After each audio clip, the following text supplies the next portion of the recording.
میں ایک سنی فیملی سے بلانگ کرتا ہوں،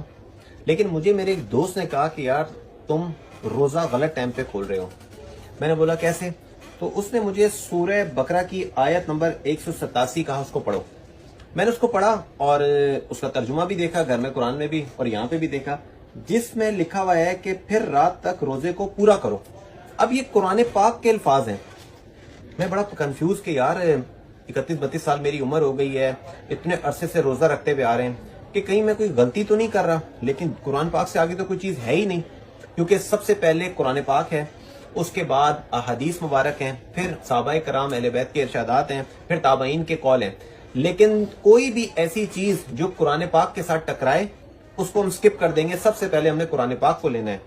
اب یہ ویڈیو میں آپ دیکھ سکتے ہیں کہ کتنے زیادہ لوگ افطار کر رہے ہیں،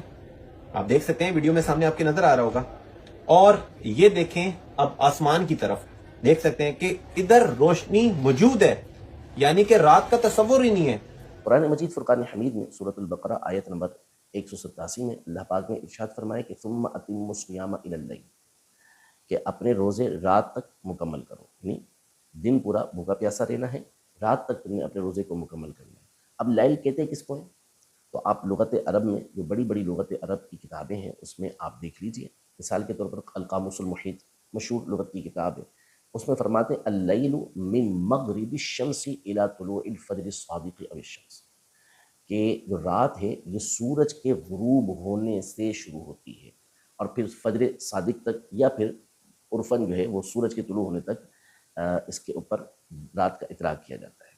ابتدا کہاں سے ہو رہی ہے؟ سورج کے غروب ہونے سے۔ اسی طرح لسان العرب مشہور و معروف کتاب ہے، اس میں فرماتے ہیں کہ اللیل عقیب النہار، رات جو ہے یہ دن کے فوری بعد آتی ہے، مبدأہ من غروب الشمس، اس کی ابتدا کہاں سے ہوتی ہے؟ سورج کے غروب ہونے سے ہوتی ہے۔ اسی طرح تاج العروس مشہور کتاب ہے لغت عرب کی، فرماتے ہیں کہ اللیل ضد النہار معروف، لیل کیا ہے؟ رات، یعنی دن کی ضد ہے، کہ دن ہے تو رات نہیں، رات ہے تو دن نہیں، یہ معروف بات ہے۔ تو لغت عرب بھی اس بات کی مؤید ہے، تائید کرتی ہے کہ لیل کا جو اطلاق ہے وہ غروب شمس کے ساتھ ہی ہو جاتا ہے۔ صحیح بخاری شریف کی ایک حدیث مبارکہ ہے جو اور کئی کتابوں میں بھی ہے، بخاری شریف کی حدیث نمبر 1954 ہے، سیدنا عمر رضی اللہ تعالیٰ عنہ سے حدیث پاک کے راوی ہیں کہ رسول اللہ صلی اللہ تعالیٰ علیہ وآلہ وسلم نے فرمایا کہ اذا اقبل اللیل من ہاہنا وادبر النہار من ہاہنا وغربت الشمس فقد افطر الصائم، کہ جب رات اس طرف سے آئی اور دن اس طرف سے گیا اور سورج غروب ہو گیا، سورج غروب ہو گیا تو افطاری کا وقت ہو گیا، روزہ کھولنے والا، روزہ رکھنے والا روزہ کھول سکتا ہے، افطار کر سکتا ہے۔ تو یہ بالکل واضح طور پہ فرما دیا جو سورج کا غروب ہونا ہے یہ اور رات کا آنا اور دن کا جانا یہ کیا بالکل ساتھ ساتھ ہوتا ہے۔ امام نبوی رحمۃ اللہ تعالیٰ علیہ، حافظ ابن حجر عسقلانی رحمۃ اللہ تعالیٰ علیہ، تمام نے یہ بات ارشاد فرمائی کہ یہ بظاہر ایک دوسرے کو متضمن ہوتے ہیں، یعنی سورج جو ہے وہ جاتا ہے اور رات آتی ہے، رات آتی ہے اور سورج جاتا ہے۔ ہاں بعض اوقات ایسا ہوتا ہے کہ کوئی اور وجہ بن جاتی ہے کہ جس کی وجہ سے اندھیرا سا لگتا ہے، کہیں سے گھٹا آ رہی ہے، بادل کے پیچھے سورج جو ہے وہ چھپ گیا، پہاڑوں کے پیچھے ہو گیا، جس کی وجہ سے اندھیرا سا محسوس ہونے لگتا ہے۔ یوں بعض اوقات ایک دوسرے سے متخلف ہو سکتے ہیں، لیکن حقیقت کیا ہے کہ سورج کا جانا اور رات کا آنا یہ ایک دوسرے کو متلازم ہے، متضمن ہے ایک دوسرے کو۔ بخاری شریف کی ایک اور حدیث مبارکہ ہے 1955، حضرت سیدنا عبداللہ ابن ابی اوفا رضی اللہ تعالیٰ عنہ یہ روایت کرتے ہیں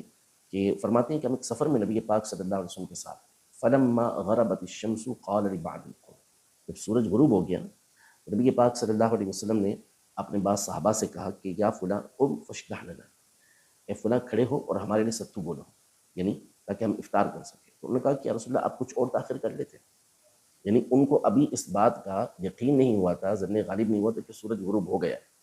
کیونکہ بعض روایتوں میں انہوں نے کہا کہ ان علیک نہارا، ابھی تو دن باقی ہے،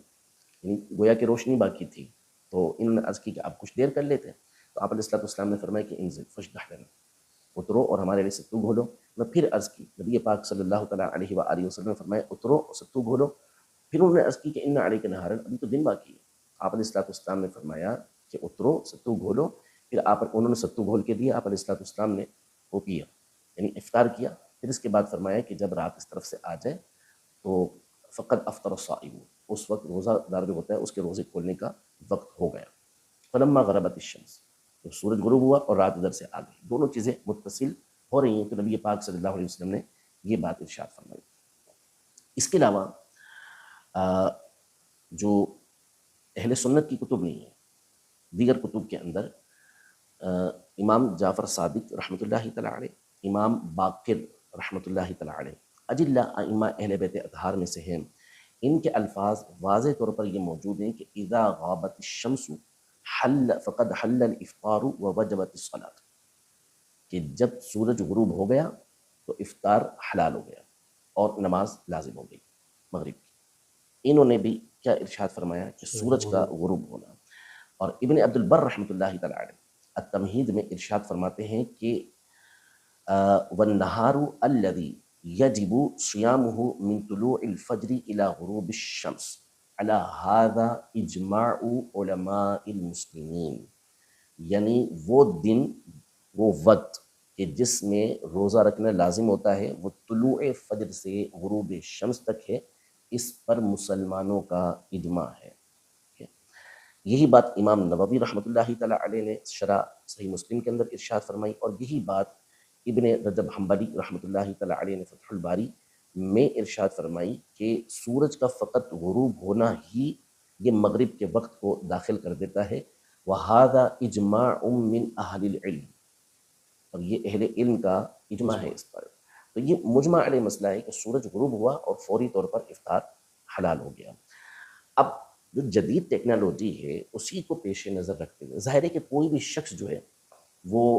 ایسا نہیں ہوتا کہ اپنے گھر کی چھت پہ کھڑا ہوا ہے یا کھڑکی میں کھڑا ہوا ہے اور دیکھ رہا ہے کہ بھئی سورج غروب ہو اور پھر اس کے بعد یہ افطار کرے، نہیں، جدید ٹیکنالوجی کا سہارا لیا گیا، اور جدید ٹیکنالوجی سے پہلے بھی جو یہ ہمارے پاس ذرائع موجود ہیں، اس سے پہلے بھی علماء نے جو توقید کے اصول ہیں، جو قواعد ہیں، جو ضابطے ہیں، اس کی روشنی میں برسوں کے بلکہ صدیوں کے انہوں نے ضوابط مقرر کیے تھے۔ یہ وقت ہوگا، اس وقت کے اندر سورج طلوع ہو جائے گا۔ یعنی جب سے گھڑی ایجاد ہوئی اور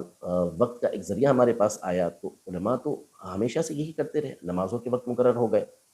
کہ بھئی اس وقت میں ظہر کا وقت، اس وقت میں عصر کا وقت، اس وقت میں مغرب کا وقت۔ وقت تو قرآن پاک سے مقرر تھے، احادیث طیبہ سے مقرر تھے، لیکن ان جدید آلات کا فائدہ اٹھاتے ہوئے اب آسانی پیدا ہو گئی، تو بالکل ان آلات سے فائدہ اٹھایا جائے گا، اور گھڑی کا وقت جو ہے وہ مقرر ہے، اور وہ اسی اعتبار سے مقرر ہے کہ سورج کب غروب ہو رہا ہے،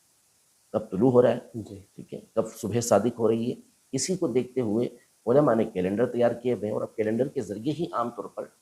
جو ہے وہ افطار کیا جاتا ہے، سحری کو بند کیا جاتا ہے۔ تو ایسا نہیں ہے کہ جدید ٹیکنالوجی کا یہ فائدہ نہیں اٹھایا جا رہا ہوتا، فائدہ بالکل اٹھایا جا رہا ہوتا ہے، اور اسی کو پیش نظر رکھ کر مختلف جو اپلیکیشنز ہیں وہ بنتی ہیں، اسی کو پیش نظر رکھتے ہوئے مختلف کارڈز بنتے ہیں، اور یہ ہم پہلے بھی بیان کر چکے ہیں کہ اس حوالے سے جو محتاط ایک تنظیم ہے اور ایک احتیاط والا جن کا طریقہ کار ہے وہ دعوت اسلامی ہے، تو سب سے بہتر یہ ہے کہ ان کی پریئر ٹائم کی جو اپلیکیشن ہے اس کے اوپر اعتماد کیا جائے۔ ورنہ بہرحال جو بھی علماء اہل سنت نے اس حوالے سے ٹائم انہی اصول کی روشنی میں بیان کیے ہیں کہ سورج کتنے بجے غروب ہوگا، سورج فجر صبح صادق کب ہوگی، اسی کو پیش نظر رکھتے ہوئے افطار کیا جائے گا، اسی کو پیش نظر رکھتے ہوئے سحری کو ختم کیا جائے گا۔ تو بہرحال احادیث طیبہ اور قرآن کی آیات سے، لغت عرب سے، اسی طرح سے ائمہ اہل بیت اطہار کے کلام سے یہ بات بالکل واضح ہے کہ افطاری کا جو وقت ہے وہ سورج کے غروب ہونے پر ہوتا ہے، اور آج کے دور کے حساب سے اس کا وقت یہ ہمارے پاس کئی مہینوں کا بلکہ کئی سالوں کا پہلے سے موجود ہے۔